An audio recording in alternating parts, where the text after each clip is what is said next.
Ikutangazia kutoka jijini Dodoma. Karibu mtazamaji katika ulimwengu wa habari tunanayo usiku huu. Serikali yataka majadiliano mkumbi wa pili yatoe matokeo na vitendo. Kimataifa, shambulio la drone mjini Goma lamuua raia mmoja wa Ufaransa. Na katika michezo, Yanga yatua Dodoma kuivaa Tanzania Prisons kesho.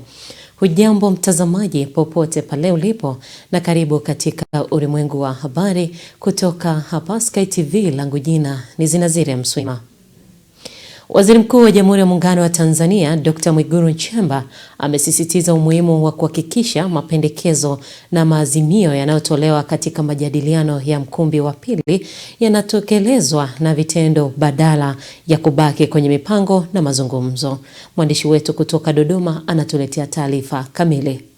Ameyasema hayo wakati akifunga mkutano wa uhakiki wa rasimu ya mpango wa pili wa kuboresha mazingira ya biashara na uwekezaji jijini Dodoma. Amesema kumekuwa na dhana miongoni mwa baadhi ya watu kuwa serikali ya Tanzania ni nzuri katika kupanga na kuzungumza, lakini utekelezaji wa mambo yaliyopendekezwa bado na kuwa mdogo. Na kama msemo nilikuwa nasikia kila wakati tukiongea na wenzangu tukisema tusijidogoshe, sisi ndo watekelezaji, twendeni tukatekeleze.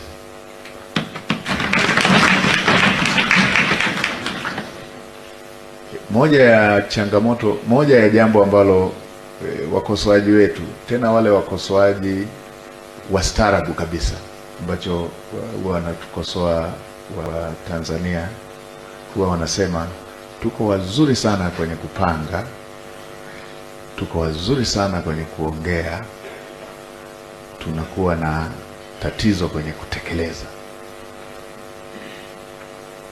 Waungwana kabisa wanaotukosoa, wanaotuambia, na kila unachoambiwa tafakari, unaona mantiki yake. Kwa hiyo hili na lenyewe linatuhusu, tumeziona hizo hoja, na ukitaka kuona kwamba pengine wale wanaotuambiaga hivyo wanaweza wakawa kwa kiwango fulani kina usahihi, yapo ambayo hatujayagundua leo tu hapa kwenye kikao chetu, yapo ambayo tumeshayasema sana. Sasa tuende tukayatekeleze yale ambayo yanahusu finance bill. Mheshimiwa Waziri wa Fedha yupo na timu ile ya kutengeneza tax measures bado haijamaliza kazi yake, kwa tunaweza tukafanyia. Waziri wa Fedha Hamisi Musa Omar amesema serikali ina matumaini makubwa katika utekelezaji wa dira ya maendeleo ya taifa ya mwaka 2050, ikiwa ni pamoja na kukuza uchumi wa nchi kufikia ukubwa wa dola za Marekani trilioni 1 kwa mwaka. Mheshimiwa wakuu wa mikoa, sasa hivi uchumi wetu upo plus minus dola bilioni 100. Tukichanganya uzalishaji wetu wote wa bidhaa na huduma ndani ya mipaka yetu, whether tumezalisha wenyewe wa Tanzania au wageni wetu tulioalika, thamani yake inafikia dola bilioni 100 kwa mwaka. Angalau kwa hesabu za mwaka jana. Tunakamilisha Fiscal Economic Survey, matokeo yatatokea haraka. Lakini tunapotaka kwenda katika miaka 25 inayofuata, ndio kule ambako Mheshimiwa mkuu wa mkoa wa Morogoro alitaja kwamba tufikie uchumi wa dola trilioni 1. Maana yake ni kwamba tukue mara 10 zaidi katika miaka 25 inayofuata kutoka hapa tulipo leo. Na hili haliruhusu kuendelea na business as usual. Haliruhusu kuendelea kufanya kazi kwa mazoea kama tulivyo hivi leo. Mkuu wa mkoa wa Morogoro Adam Malima amesema kutosomana kwa mifumo kati ya wizara, mikoa pamoja na taasisi mbalimbali za serikali ni miongoni mwa changamoto zinazoathiri utekelezaji wa majukumu na mazingira ya uwekezaji nchini. Alafu saa nyingine mifumo haisomeki sisi wenyewe kwa wenyewe. Popi wameshasema kwa maana President's Office, privatization investment, wameshatupa mwongozo. Ikifika kwetu sisi tukishuka chini marasi, unakuta saa nyingine katika utekelezaji wa hizi uwekezaji tunagongana wenyewe kwa wenyewe sisi na walio subordinates wetu kwenye utekelezaji wa yale ambayo serikali inataka. Kwa hiyo tumekubaliana Mheshimiwa Waziri Mkuu kwamba tukienda kule lazima ndugu zetu watuelewe tu kwamba tuwe na kitu kimoja kinaitwa labda ofisi ya Regional Business Center. Ikifika pale, imefika, sisi tumepokea, tuna katibu tawala msaidizi wa uwekezaji na viwanda na biashara na nini, yeye akalisimamie kwa niaba ya mkoa, na likifika huko kwenye halmashauri likatengenezewa utaratibu wa utekelezaji. Kutoka Dodoma, Mindi Josefu, Sky TV. Rais wa Zanzibar na mwenyekiti wa Baraza la Mapinduzi Dr. Hussein Ali Mwinyi ameishukuru serikali ya Oman kwa kuendelea na misaada yake kwa maendeleo ya Zanzibar. Mwanahabari wetu na maelezo zaidi.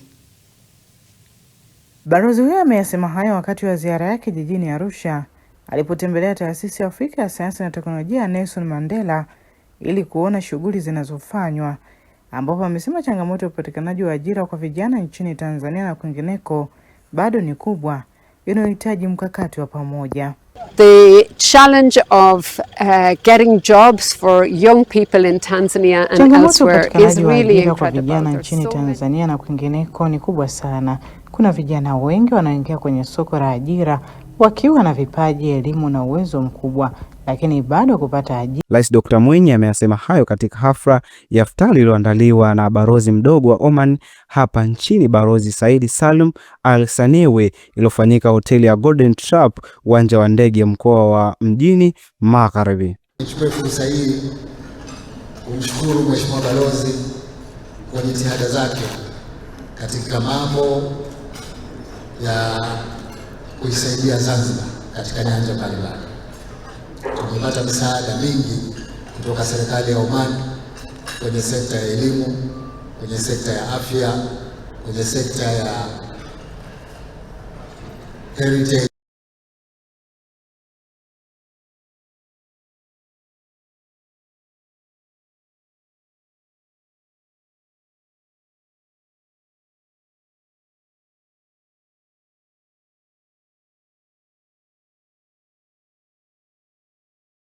Tufikishie salamu zetu za shukrani kwa serikali ya Omani kwa kazi kubwa nzuri mnayoifanya, na kwa kweli tunathamini sana mchango wenu. Kwa hivyo tumshukuru mwenyeji wetu kwa kutuwezesha tukutane baada ya muda mrefu, na hii inajenga mapenzi kama alivyosema Mheshimiwa Balozi. Sina zaidi, tutakiane siku njema na tumuombe Mwenyezi Mungu kwamba aturudishe katika amani tuliyokuwa nayo nchini mwetu, lakini na duniani ipatikane amani. Maana hali sasa hivi kama sote tunavyojua, yanayotokea upande huo wa Middle East yanaathiri sio wao tu, mpaka huku kwetu dunia nzima inaathirika kwa mambo haya. Kwa hivyo tuendeleze dua za kumwomba Mwenyezi Mungu atupe amani katika dunia. Naye Balozi Said Salim Al Sanewi amehakikishia Zanzibar kuwa Oman itaendelea kuwa mshiriki muhimu katika maendeleo ya Zanzibar na kumpongeza Rais Dr. Hussein Mwinyi kwa uongozi wake unaoleta maendeleo makubwa, pamoja na kuahidi kuendelea na misaada katika sekta ya utalii, elimu, uchumi wa bluu na urithi wa mji mkongwe na utamaduni. Oman na Zanzibar ni ndugu. Kwa hiyo serikali ya Oman itaendelea kushirikiana na serikali ya Zanzibar katika mambo mbalimbali ya maendeleo katika sekta mbalimbali kama vile utalii, utamaduni, afya, elimu, huduma za kijamii na kadhalika, ile kuunga mkono juhudi kubwa za serikali yako unayoongoza. Mheshimiwa Rais, kutokana na uongozi wako bora kabisa na serikali yako, tumeshuhudia maendeleo makubwa sana katika utawala wako katika kipindi kifupi. Tunashukuru kwa mashirikiano yenu. Kwa hakika hata kazi zetu zinafanyika vizuri sana. Allah akupe kila la heri. Johannes Michael, Sky TV.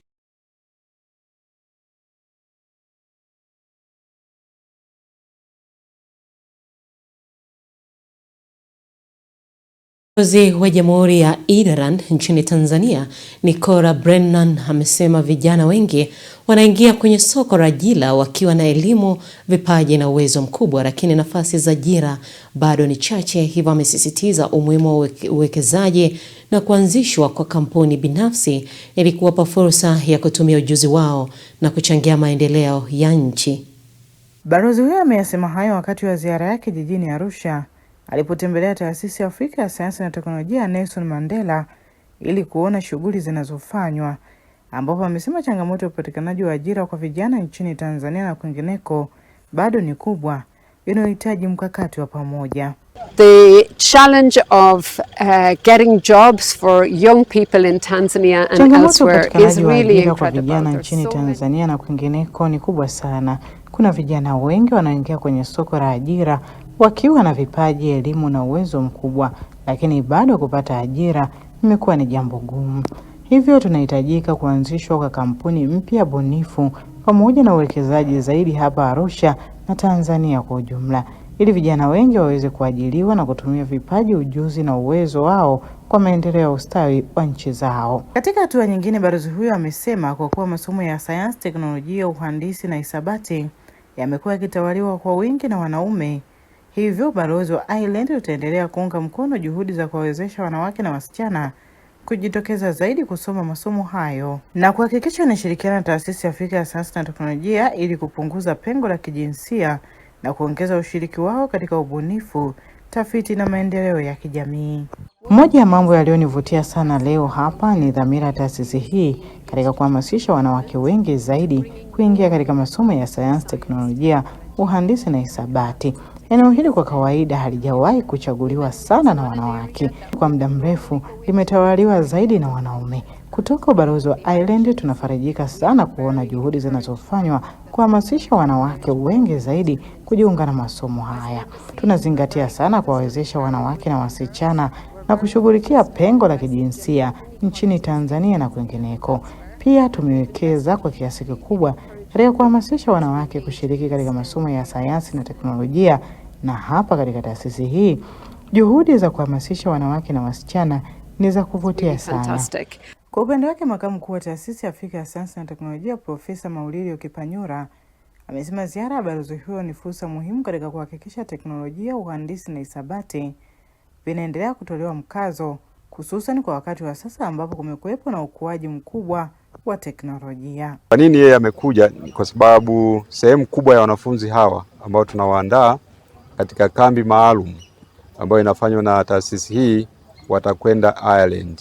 Wameshapata vyuo vikuu Ireland kwenda kusoma data science na artificial intelligence, na tayari wameshapata udahili, na katika jitihada hiyo kuna vyuo vikuu ambavyo kwa kweli ni maarufu na viko tayari kuwapokea.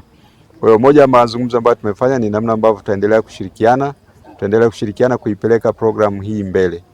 Programu hii ni muhimu sana kwa maendeleo ya nchi yetu. Tunaandaa utayari wa Tanzania wa nchi yetu katika hili eneo. Masuala ya akili unde duniani kote yanazungumzwa sana. Sasa ili tuweze kushindana ni lazima tuandae nguvu kazi. Tuandae mazingira ambayo yataifanya nchi yetu iweze kushindana na mataifa yaliyoendelea. Kutoka mkoani Arusha, Amina Ngahewa, Sky TV. Mtazamaji, unaendelea kutazama ulimwengu wa habari kutoka hapa Sky TV tulionayo usiku huu. Wakazi wa Makurumla walalamikia kukosa maji, waiomba serikali kuchukua hatua. Karibu tena mtazamaji, unaendelea kutazama ulimwengu wa habari kupitia Sky TV, langu jina ni Zinazile Mswima. Wananchi wa kata ya Makurumla, halmashauri ya manispaa ya Ubungo jijini Dar es Salaam, wamelalamikia kukosa huduma ya maji na kuomba jitihada zaidi zifanyike ili kuondokana na shida hiyo inayowakabili. Taarifa ya mwandishi wetu kutoka jijini Dar es Salaam inafafanua zaidi. Wakizungumza wakati wa kikao cha halmashauri kuu ya CCM kata ya Makurumla kilicholenga kupokea utekelezaji wa ilani ya uchaguzi ya CCM, wananchi hao wamesema kwa sasa hawana uhakika wa huduma ya maji na kero hiyo imewalazimisha kutafuta maji ambayo si salama kwa afya. Kisima kilichimbwa, maji yalitoka siku moja, toka hapo mpaka tunavyoongea hivi hakuna hata maji. Tumepangiwa siku, sawa, tukasema okay sawa, kwa wiki atoke mara 3. Yaani Jumatatu, Jumanne na Jumatano. Hivi leo ni Jumatano. Jana Jumanne, Jumatatu hakuna maji hajatoka. Sasa tunakwendeje haya maji? Na tunaambiwa Ruvu maji yamejaa. Mvua zinanyesha, lakini cha kusitisha maji hakuna. Kwa mara ya mwisho maji tumeyapata mwaka jana tarehe 3 mpaka leo hii. Lakini cha kushangaza bado wanaendelea kuja kusoma mita, inasoma 00, na huo mgao wa maji ambao tunatarajia kwamba tungeweza kuupata mpaka leo sisi hatujafanikiwa kupata. Tunateseka hasa sisi wanawake, tunabeba maji kwa mwendo mrefu, tunatumia gharama kubwa, ndoo ambayo gharama yake ni chini shilingi 500, lakini tunaenda mpaka shilingi 1000 kwa lita 20. Yanaletwa usiku maji yanaletwa. Na hayana muda maalum kama yatatoka saa ngapi wao usiku. Na hata kama yataletwa hayachukui dakika 10. Yakitoka dakika 5 wanakata. Sasa swali, hivi kweli huo mgao wa haki? Mianzini hakuna maji hata tone, na maji yakitoka yanakuwa kama udongo. Ni vumbi, udongo, yananuka. Akizungumza katika kikao hicho, katibu wa CCM wilaya ya Ubungo, Henry Mwenge, amesema suala la maji linagusa maisha ya kila mtu na kuitaka mamlaka ya maji safi na usafi wa mazingira ya Dar es Salaam, DAWASA, kutafuta ufumbuzi wa tatizo hilo. Yako maeneo tuna changamoto kubwa ya maji. Kwenye hili lazima tuseme, na wenzetu wa DAWASA mtatuvumilia. Yaani kwenye hili ni swala ambalo hata discussion. Yaani hakuna mbadala wa maji. Yaani barabara sio lazima tupite. Tutatembea kwa miguu, tutafanya nini? Lakini jambo ni muhimu. Lakini swala la maji ni swala ambalo linagusa maisha ya kila mtu. Maji ni uhai. Hatuna njia nyingine zaidi ya maji. Kwa mwananchi akikosa maji, lazima alalamike. Kwa naombeni hoja zao mzichukue, mzifanyie kazi.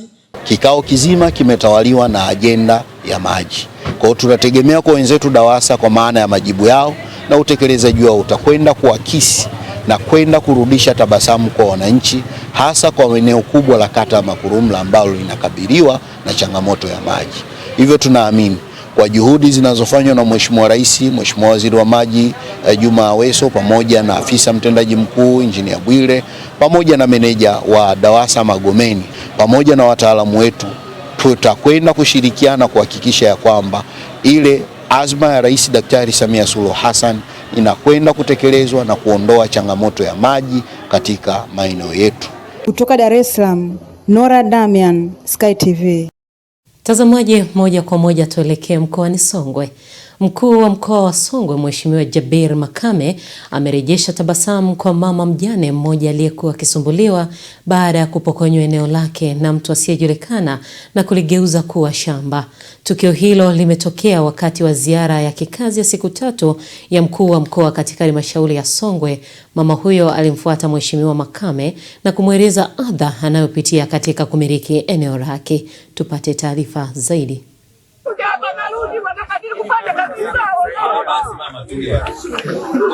Kwa hiyo kamanda RPC. Umesikia RPC? Huyo mtu kwanza mkamateni.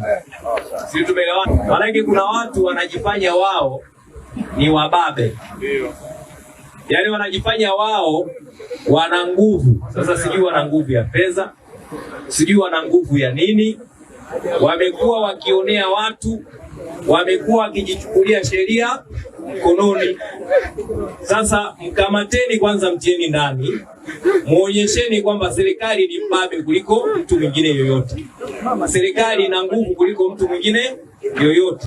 Haiwezekani mtu awe anachukua sheria mkononi alafu anawaonea watu wengine, anajifanyia mambo kwa utaratibu ambao anataka yeye. Tumeelewana sijui? Kwa hiyo akitoka hapo sasa akili itamkaa sawa, lakini hilo eneo huyu mama arejeshewe mara moja. Ile eneo ni haki ya kwake. Umesikia katibu tawala wa wilaya? Simamia. Huyu mama hilo eneo lake arejeshewe mpaka kufikia kesho, na huyu aliyofamia kwenye eneo akamatwe mara moja, achukuliwe hatua za kisheria. Mama, usilieli, jambo lako litaisha. Na mimi nitalifuatilia. Basi kesho tu atanipatia taarifa. Tumeelewana? Pole sana, nitakupa nauli ya kurudi Mbeya. Sawa Kama utahitajika kurudi Mbeya, nitakupa nauli ya kuweza kurudi Mbeya. Pole sana, usilie mama, hili jambo tumelimaliza. Lakini pia nitoe maelekezo.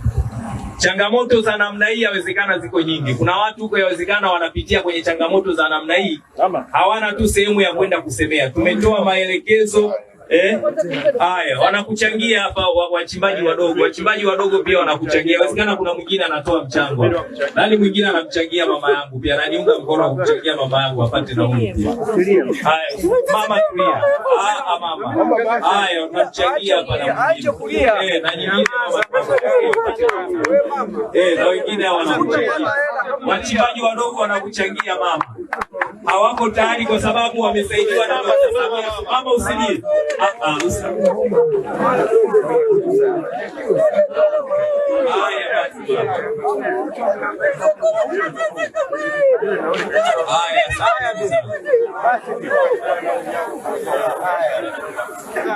Basi usilie mama. Usilie basi mama.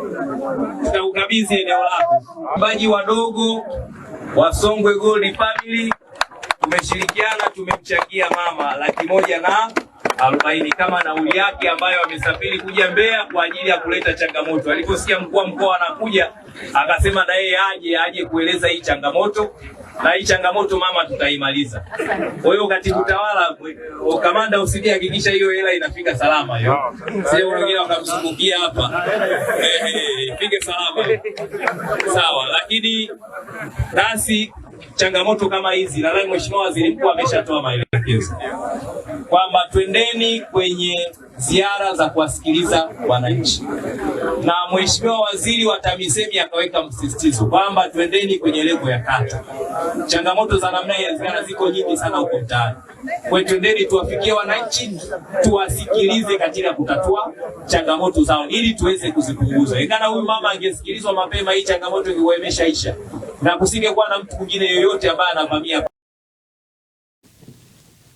Wananchi katika kijiji cha Mikungani katika kata ya Mbugani wilayani Arumelu mkoani Arusha wamesema mikakati ya ujenzi wa kituo cha mafunzo ya ufundi stadi VETA katika eneo lao utasaidia kupunguza kasi ya vijana kujiingiza katika vitendo visivyo vya maadili. Wananchi hao wamesema mradi huo utachochea maendeleo ya kijamii na kiuchumi kwa kuwapatia vijana ujuzi utakaowezesha kujiajiri badala ya kukosa mwelekeo katika maisha. Wakizungumza wakati wa ziara mwenyekiti wa jumuiya ya wazazi wa Chama cha Mapinduzi CCM iliyolenga kukagua eneo lililotengwa kwa ajili ya ujenzi wa kituo cha malezi na ufundi stadi na huduma za afya ya akili kwa vijana, wananchi hao wamesema mradi huu ni muhimu kwa mustakabali wa vijana wa eneo hilo. Vijana watakaokuwa wanamaliza shule watakuwa wanaajiriwa hapa. Umuhimu unapatikana kwanza kunufaika kwa vijana wetu wenyewe wa kijiji cha Mikungani. Lakini pili, kuna ajira zitajitokeza juu ya VETA hii hapa. Kwa hiyo ajira zitajitokeza, wako watu watafungua, kina mantili watafungua biashara zao, watu wakulima watalima. VETA hii itasababisha kwamba chuo kitakuwa hapa na vijana watakuwa hapa, watakuwa wanapata huduma za karibu. Lakini pia na kijiji kitapata maendeleo ya kutosha.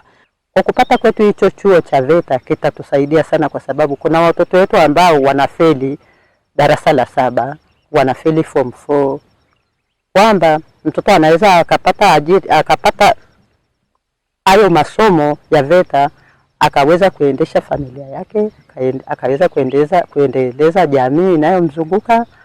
Lakini pia tutapunguza kasi ya vijana wetu wanaozunguka huko mtaani kunywa pombe, kuvuta bangi na mambo mengine ambayo hayampendezi Mungu. Kwa upande wake mwenyekiti wa jumuiya ya wazazi CCM Fadhili Maganya amesema ujenzi wa kituo hicho ni hatua muhimu ya kuwawezesha vijana kupata ujuzi utakaowasaidia kujiajiri na kujenga maisha bora. Aidha, ametoa wito kwa wananchi kuendelea kulinda na kutunza eneo lililotengwa kwa ajili ya mradi huo ili kuhakikisha utekelezaji wake unafanikiwa. Tutaendesha programu ya afya ya akili kwa vijana.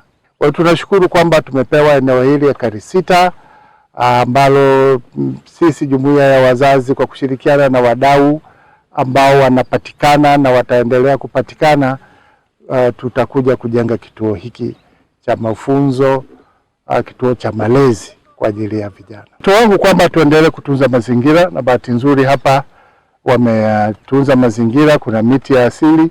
Tuambia tutakapoanza kuplani majengo yetu tutaondoa tu miti ile ambayo inatakiwa kuondoka, lakini hii mingine ya asili yaendelee kubaki. Naye mwenyekiti wa kijiji hicho amepongeza hatua ya mradi huo, akisema utasaidia pia kupunguza migogoro ya ardhi iliyokuwa ikitokana na uvamizi wa maeneo yaliyo wazi kwa muda mrefu. mimi nishukuru sana kwa sababu itabeba ajira ya vijana wengi ndani ya kijiji cha Migungani. Vile vile Migungani itafunguka kwa maendeleo mbalimbali. VETA itakapokuweko hapa, mimi ninaamini maendeleo yote ya kijiji cha Migungani, kama jinsi serikali ya Mama Samia Suluhu Hassan inapofanya kijiji cha Migungani, kuna maujenzi yanayoendelea pale. Sio tu iwe tu hapa. Mimi niombe tu ajira kwa vijana wa Migungani. Panapotokea nafasi ya aina yoyote, ukweli vijana wa kwetu hapa hawana ajira. Kutoka mkoani Arusha, Amina Ngahewa, Sky TV. Mtazamaji, tunapata mapumziko mafupi, tukirejea tutawaletea mkusanyiko wa habari za biashara pamoja na uchumi.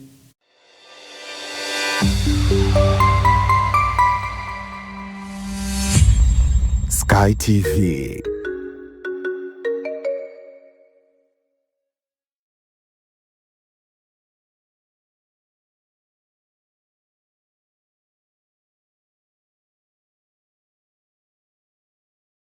Habari, jina langu ni Sarah kutoka ya ZIC. Kazi yangu ni kukuongoza katika kufanya maamuzi sahihi ya kujikinga wewe na mali yako dhidi ya majanga yasiyotarajiwa kwa kupata bima kutoka ZIC. Je, unaifahamu ZIC? ZIC ni shirika la bima lililoanzishwa mwaka 1969 kutoa huduma za bima kwa wananchi, taasisi za umma na binafsi kwa lengo la kulinda uchumi wa watu binafsi na nchi yetu kwa ujumla. Lengo letu ni kuwa kampuni ya bima inayoaminika na wateja na kutambulika kote Afrika Mashariki. Dhamira yetu ni kulinda na kuwawezesha wateja wetu kwa kuwapa huduma bora na za kuaminika. Baada ya utangulizi wangu, je, ungependa kujua kuhusu huduma zetu? ZIC tunatoa huduma za bima za mali na ajali, na kati ya hizi ni bima ya magari, bima ya wizi, bima ya moto, bima ya mizigo. Je, unazijua branchi zetu? Kuhakikisha tunawafikia wateja wetu nchi nzima, tunatoa huduma zetu kupitia ofisi zetu kuu zilizopo mtaa wa Mpirani pamoja na matawi yetu yafuatayo: Amani, Marubi, Chake Chake, Dar es Salaam, Dodoma, Mwanza, Kahama, Arusha, Tanga, Mbeya na Mtwara. Unajua ni njia gani tunazotumia kuwapa wateja wetu huduma? Tunatoa huduma kupitia ofisi zetu, kupitia mawakala na madalali wa bima waliosajiliwa na Mamlaka ya Bima Tanzania, kupitia mawakala wa Bank Assurance na pia kupitia mitandao ya simu kupitia Voda Bima na Mix by Yas. Karibu ufurahie huduma zetu kwa masaa 24. Tunakujali.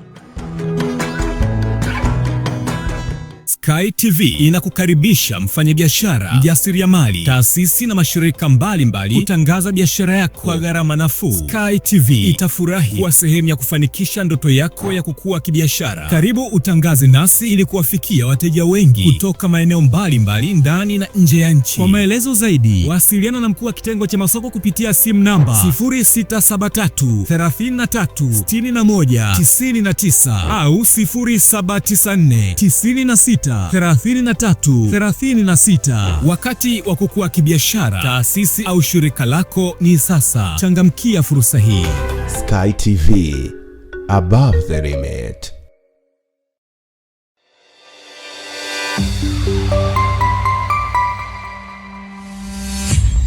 Sky TV.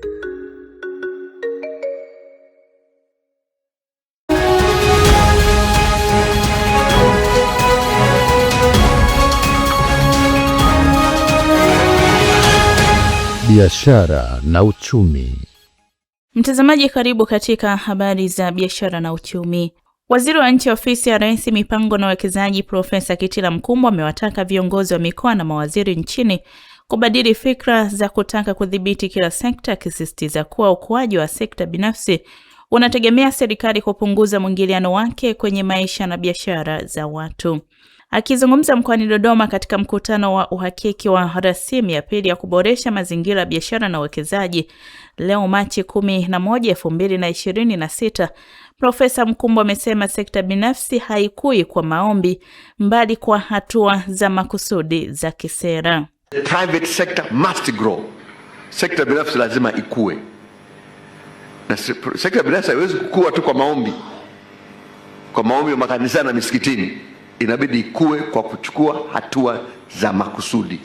na hatua ya sekta binafsi kukua ni moja tu, ni kuweka mazingira ya biashara vizuri, na wataalamu watapitisha baadaye maana yake nini.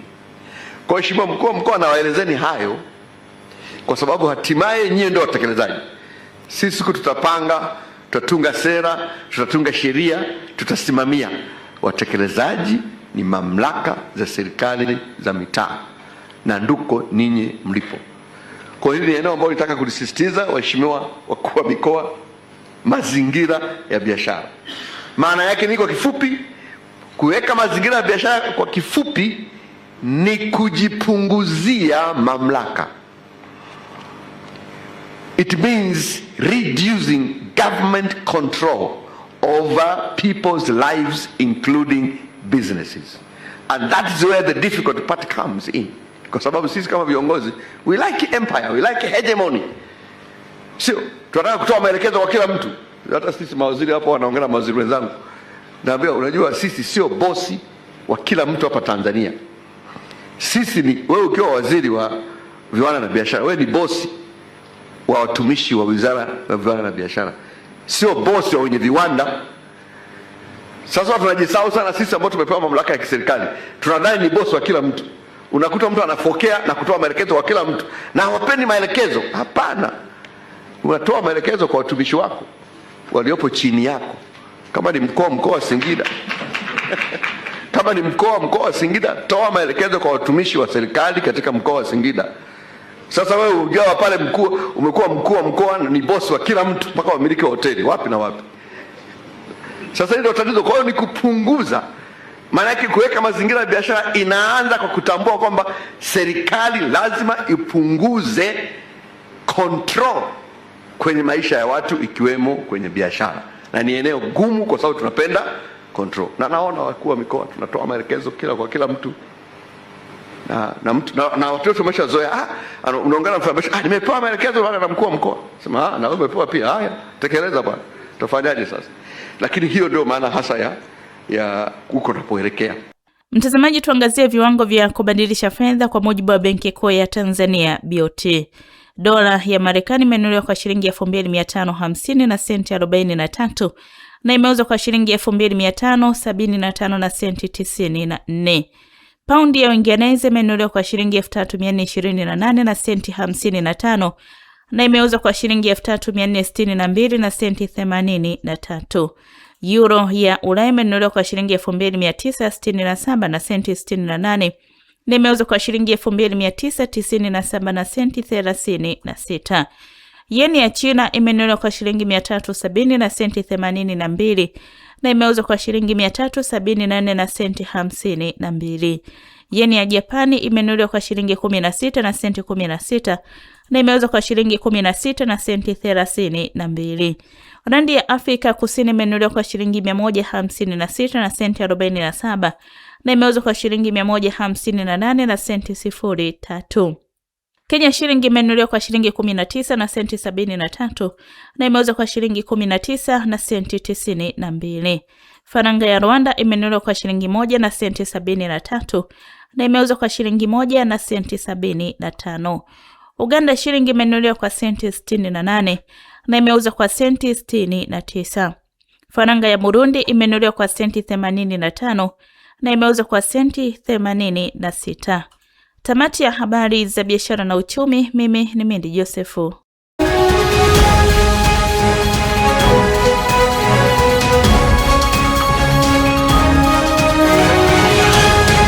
Biashara na uchumi.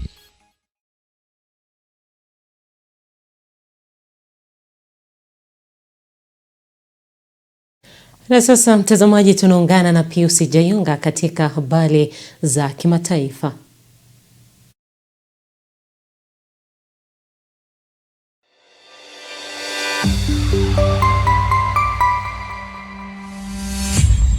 Sky TV.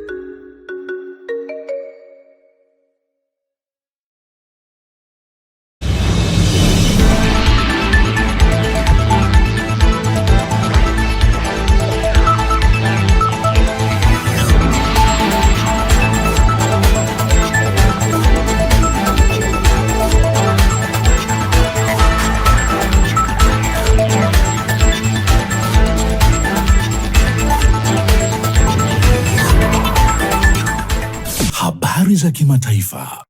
Karibu katika habari za kimataifa. Naitwa Pius Jayunga.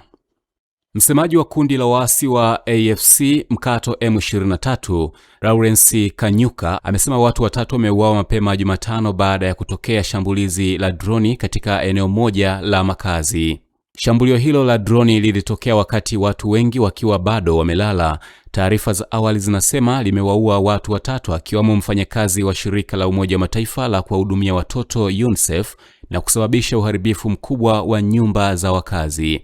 Mashuhuda wamesimulia jinsi milipuko mitatu ilivyosikika karibu na nyumba ya Bi Oliver Lembe, mke wa aliyekuwa rais wa zamani wa Kongo Joseph Kabila, na pia ofisi kuu ya ujumbe wa Umoja wa Mataifa wa kulinda amani nchini Kongo MONUSCO.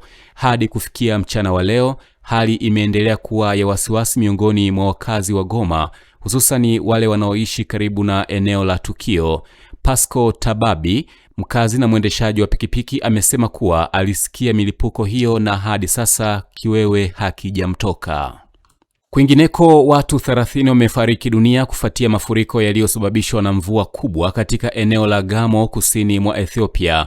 Mafuriko hayo yalitokea hasa katika maeneo ya Degama, huku mamlaka zikieleza masikitiko yao kutokana na vifo hivyo. Mvua kubwa imeendelea kushuhudiwa katika sehemu mbalimbali za Afrika Mashariki katika siku za hivi karibuni. Nchini Kenya, makumi ya watu wamepoteza maisha baada ya mvua kubwa kunyesha jijini Nairobi na maeneo mengine mwishoni mwa wiki. Tafiti kadhaa zinaonyesha kuongezeka kwa vipindi vya ukame na mvua kali katika Afrika Mashariki katika miaka 20 iliyopita. Wanasayansi wanaonya kuwa mabadiliko ya tabia nchi yanayosababishwa na shughuli za kibinadamu yanaongeza uwezekano na ukali wa matukio ya hali mbaya ya hewa kama mvua kubwa. Na hatimaye, jeshi la Irani limeapa kuendelea kushambulia miundombinu ya kiuchumi ya Marekani na Israeli katika eneo zima la Mashariki ya Kati. Hayo yanajiri wakati Mojtaba Khamenei akiwa bado hajasema lolote kuhusiana na vita hivyo. Irani imesema mashambulizi yake yatalenga benki ya Israeli na Irani baada ya benki yake kuu kushambuliwa na mahasimu wake hao. Kamanda anayeongoza operesheni ya vita, Katam Ali Anibia, amesema maadui wa taifa la Irani wameipa uhuru wa moja kwa moja nchi hiyo kushambulia maeneo hayo ya Israeli na Marekani. Kulingana na mashirika ya habari ya Irani, shambulizi dhidi ya benki kuu ya Irani lilitokea usiku wa kuamkia leo, limesababisha mauaji ya wafanyakazi wake kadhaa. Haya yanajiri wakati kiongozi mkuu mpya wa Irani, Mojtaba Khamenei, akiwa bado hajasema lolote kuhusiana na vita vinavyoendelea siku 3 tangu alipochaguliwa kuchukua nafasi hiyo baada ya baba yake Ayatollah Ali Khamenei kuuawa Februari 28 mwaka huu. Mwisho wa habari za kimataifa.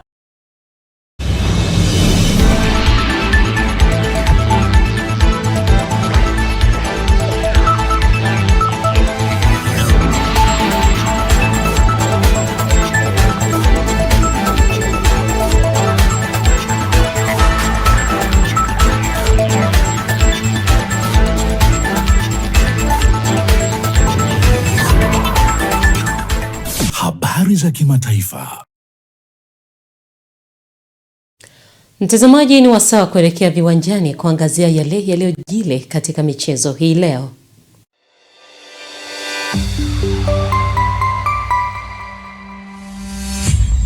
Sky TV.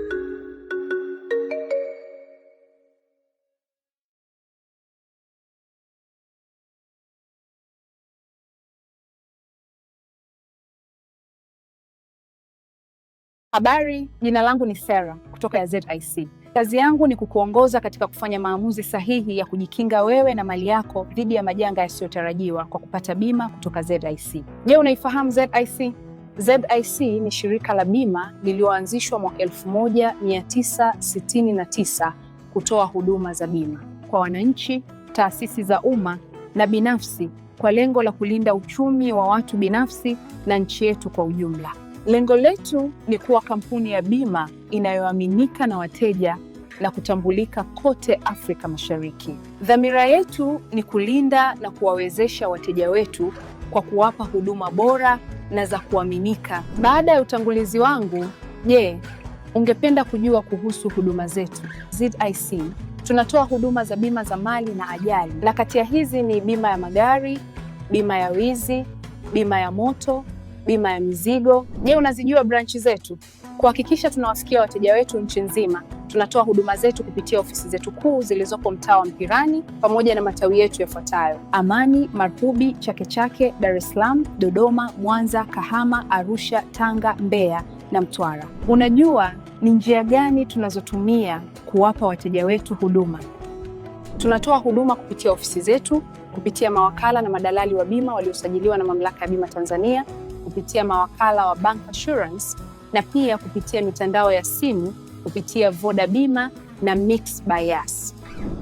Karibu ufurahie huduma zetu kwa masaa 24. Tunakujali.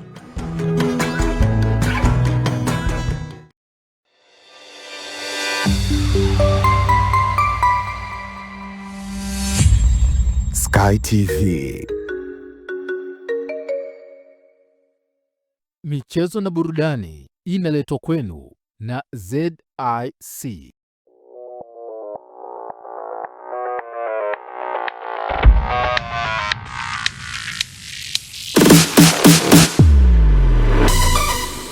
Habari za michezo na burudani. Habari za usiku, mtazamaji wa Ulimwengu wa Habari, na karibu tena katika habari za michezo na burudani. Jina langu Lai Saidi.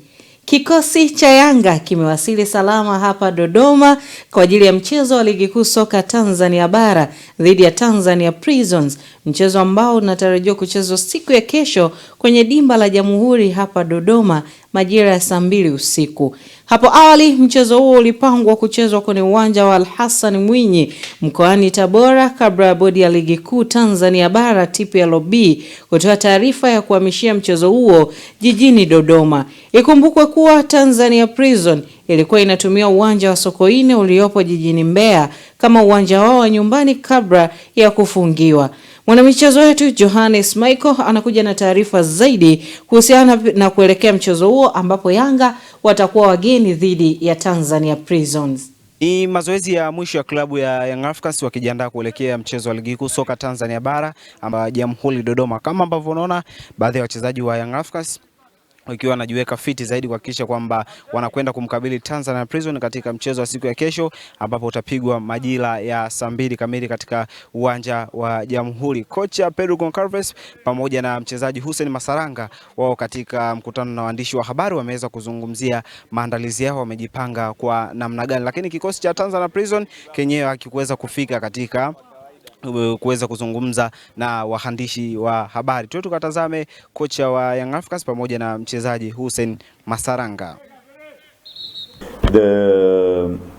The mindset has in the doing our job well. We know very well about what we want. And tomorrow against Tanzania Prisons, one team who beat it more or less 2 weeks ago here with Simba, very strong, and then they increase a little bit more with Hazan, so it's supposed they will deliver everything to get the possibility for sure to conquest 3 points from the champions, and they are also trying to exit from the position they are in the table. So yes, we have absolutely sure that tomorrow will be a very tough match, but once again we will do our best to get the 3 points. Ni Pedro Goncalves, kocha mkuu wa kikosi cha Yanga, akizungumzia maandalizi yao katika kuelekea mchezo wa kesho dhidi ya Wajelaji la Tanzania Prison. Na kwingineko ni kuhusiana na beki kisiki wa klabu ya Young Africans Dickson Jobu, tayari amefanyiwa upasuaji wa goti nchini Afrika Kusini, ikiwa ni hatua ya mwisho ya kitabibu kumaliza tatizo la jeraha lililokuwa likimkabili. Upasuaji huo umefanyika kwa mafanikio makubwa baada ya klabu yake kuchukua hatua za haraka kumpeleka mchezaji huyo kwa madaktari bingwa ili kuhakikisha anarejea katika hali yake ya kawaida na kuendelea na majukumu yake uwanjani. Baada ya kukamilika kwa zoezi hilo la upasuaji, Jobu sasa anatarajiwa kuanza kipindi cha uangalizi na kisha kufuatiwa na mazoezi ya kurejea mchezoni, ambapo inakadiriwa atakuwa nje ya uwanja kwa kipindi cha miezi 2 hadi 3. Hili ni jeraha lake kubwa la kwanza tangu asajiliwe na klabu ya Yanga Januari 11 mwaka 2021 akitokea Mtibwa Sugar ya mkoani Morogoro. Na mwenyekiti wa Chama cha Mapinduzi CCM mkoa wa Tanga, Rajabu Abdallah, ameagiza kamati ya siasa ya mkoa kumsimamisha kazi meneja wa uwanja wa CCM Mkwakwani, akidai meneja huyo kushindwa kusimamia ipasavyo uwanja huo. Maagizo hayo ameyatoa wakati wa ziara yake ya kukagua maendeleo ya uwanja wa CCM Mkwakwani, ambapo pia ameagiza kufungwa kwa baa iliyopo katika eneo la uwanja huo. Katika ziara hiyo, Rajabu ametoa muda wa mwezi mmoja kuhakikisha uwanja huo unafungwa viti na kufanyiwa usafi ili kuboresha mazingira yake. Aidha, mwenyekiti huyo wa CCM ameonyesha dhamira ya dhati ya kuunga mkono maendeleo ya mpira wa miguu, akibainisha kuwa tayari ameshachangia shilingi milioni 50 kwa ajili ya ukarabati wa uwanja huo. Unaendelea kutumika kwa maelekezo ya Mheshimiwa Rais wa Jamhuri ya Muungano wa Tanzania, mwenyekiti wa Chama cha Mapinduzi Taifa. Viwanja hivi CCM haijapata faida kubwa ya kibiashara, hapana. Ukiangalia fedha tunayotumia kwenye kuhakikisha kwamba viwanja hivi, uwanja wa CCM Mkwakwani unaendelea kutumika, kwa maana kwamba kwa mchezo mpira wa miguu na michezo mingine, kwa shughuli nyingine, ni kwa sababu chama kinatoa fedha. Fedha inayotoka sio kama inapatikana kwa sababu labda ya mapato yanayopatikana kwa watu kuingia uwanjani, lakini bado hapa umeme unalipwa na Chama cha Mapinduzi, bado maji yanalipwa na Chama cha Mapinduzi. Hii ni kuhakikisha kwamba chama hiki kinataka wananchi waendelee kupata burudani ya mpira miguu na michezo mingine. Mimi mwenyewe binafsi yangu nilitoa milioni 50 hapo kukarabati uwanja. Sasa inawezekana kwa sababu fedha hamtoi nyinyi, hamjui uchungu wake. Inawezekana kwa sababu fedha hamtafuti nyinyi, hamjui uchungu wake. Sasa mimi nitafuta fedha kwa wale ninaowaomba kunichangia, wadau mbalimbali. Ndio najua uchungu wake. Ndio najua na thamani gani ya kuwashawishi mpaka kunisaidia kuhakikisha kwamba uwanja huu unaendelea kuwa bora siku zote. Tulikuweka wewe kama manager tukiamini kwamba ungeweza kutusaidia kuhakikisha kwamba uwanja huu muda wote unaweza kuwa bora, unatumika. Lakini ukija wakati wote muda huu uwanja umekuwa kama mbuga ya wanyama, sio sawa, haiwezekani. Kaeni tutafute meneja mwingine anaohusu uwanja huu ili changamoto hizi ziweze kuondoka. Hilo moja. Lakini la pili, yule mwenye baa pale nje, baa ambayo haijakidhi vigezo, na TFF alisema kwamba ile baa inazuia mashabiki kuingia uwanjani wakati wa mpira, na baa ile itakuwa iondoke. Mpaka leo haijaondoka. Maana yake mtu sijui ana mapembe kiasi gani. Uwanja ni mali ya Chama cha Mapinduzi. Yeye ni mpangaji wetu katika uwanja huu, alafu bado anakigomea Chama cha Mapinduzi. Nahitaji leo hii baa ile pale katika ile sehemu ambayo haitaki kuwepo iondoke, ili yale maelekezo, maagizo TFF ambao wameipa Chama cha Mapinduzi wamiliki wa uwanja huu tuweze kuyatimiza, na apatikane meneja mwingine kwa haraka ili aweze kushirikiana viongozi wa Chama cha Mapinduzi kuhakikisha viti vinafungwa kwa haraka, na ninatoa mwezi mmoja kuhakikisha viti vinafungwa hivi. Taarifa hiyo inatupeleka kwenye habari za kimataifa, ambapo beki wa kulia wa timu ya taifa ya Uingereza Kyle Walker ametangaza kustaafu soka la kimataifa akiwa na umri wa miaka 35, akihitimisha safari yake na timu hiyo. Walker anaondoka katika timu ya taifa baada ya kuichezea Uingereza mara 96, akivunja rekodi ya kuwa beki wa kulia aliyecheza mechi nyingi zaidi katika historia ya timu hiyo. Uamuzi huo unaashiria mwisho wa safari ndefu ya nyota huyo aliyekuwa sehemu muhimu ya kikosi cha taifa hilo katika mashindano makubwa ya kimataifa kwa miaka kadhaa. Na kwingineko ni kuhusiana na nyota wa klabu Roma ya pale nchini Italia ambapo ilikuwa ni mwaka 2017. Taarifa hiyo inatufikisha tamati ya habari za michezo na burudani. Zinazile Mswima yuko hapa kukamilisha ulimwengu wa habari.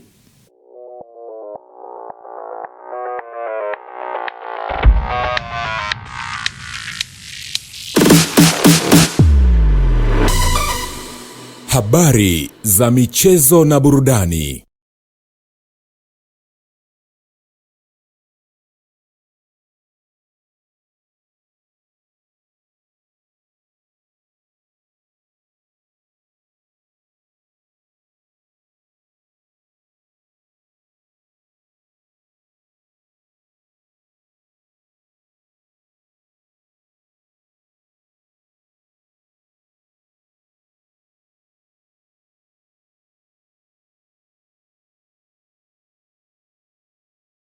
Mtazamaji, moja kwa moja tuungane na TMA katika utabiri wa hali ya hewa kwa saa 24 zijazo kuanzia saa 3 kamili usiku. Ni siku nyingine tena mamlaka ya hali ya hewa inakuletea utabiri wa hali ya hewa wa saa 24 zijazo kuanzia saa 3 usiku wa leo. Anayekuwasilishia utabiri huu ni mimi Godfrey Kazinja. Mvua kubwa iliyonyesha mkoani Mwanza siku ya jana ya tarehe 10 mwezi wa 3 2026 imepelekea kuleta athari katika miundombinu ya barabara pamoja na kusomba magari kadhaa katika maeneo ya Mkuyuni mkoani Mwanza. Mpenzi mtazamaji, mamlaka ya Tanzania inakushauri kuzingatia tahadhari na taarifa mbalimbali zinazotolewa kutoka mamlaka ya hali ya hewa Tanzania ili kujiepusha na athari ambazo zinaweza kuepukika. Kwa usiku wa leo, matarajio yetu maeneo mengi ya nchi yanatarajiwa kuwa na hali ya mvua na ngurumo katika maeneo machache. Lakini kwa siku ya kesho, mifumo ya upepo inatuonyesha upepo unatarajiwa kuwa wa wastani katika maeneo mengi ya nchi. Na viashiria vya mvua vyenye nguvu bado vinaonekana katika maeneo ya pwani ya kusini kuelekea sehemu za nyanda za juu kusini magharibi. Kwa siku ya kesho, ni matarajio yetu maeneo ya nyanda za juu kusini magharibi, mkoa wa Morogoro, mkoa wa Ruvuma pamoja na pwani ya kusini. Haya maeneo yanatarajiwa kuwa na hali ya mawingu yenye mvua na ngurumo za radi katika baadhi ya maeneo pamoja na vipindi vifupi vya jua. Maeneo mengine ya nchi yanatarajiwa kuwa na hali ya mawingu, mvua na ngurumo za radi katika maeneo machache pamoja na vipindi vifupi vya jua. Na sasa tumalizie utabiri wetu kwa kuangalia matarajio ya siku 4 zijazo katika baadhi ya miji kuanzia siku ya kesho kutwa. Jiji la Dar es Salaam linatarajiwa kuwa na hali ya mvua na ngurumo katika maeneo machache, hali ambayo pia inatarajiwa kujitokeza katika mkoa wa Dodoma. Hali kadhalika mkoa wa Mwanza unatarajiwa kuwa na hali ya mawingu kiasi pamoja na mvua na ngurumo za radi katika maeneo machache na vipindi vya jua, hali ambayo pia inatarajiwa kujitokeza katika mkoa wa Mbeya. Kwa upande wa mkoa wa Kilimanjaro unatarajiwa kuwa na hali ya mawingu kiasi pamoja na mvua na ngurumo katika maeneo machache, hali ambayo pia inatarajiwa kujitokeza katika mkoa wa Morogoro. Kwa upande wa mkoa wa Arusha unatarajiwa kuwa na hali ya mawingu kiasi pamoja na mvua na ngurumo katika maeneo machache. Ni kutoka mamlaka ya hali ya hewa Tanzania, hatuna la ziada. Asante na nikutakie wakati mwema.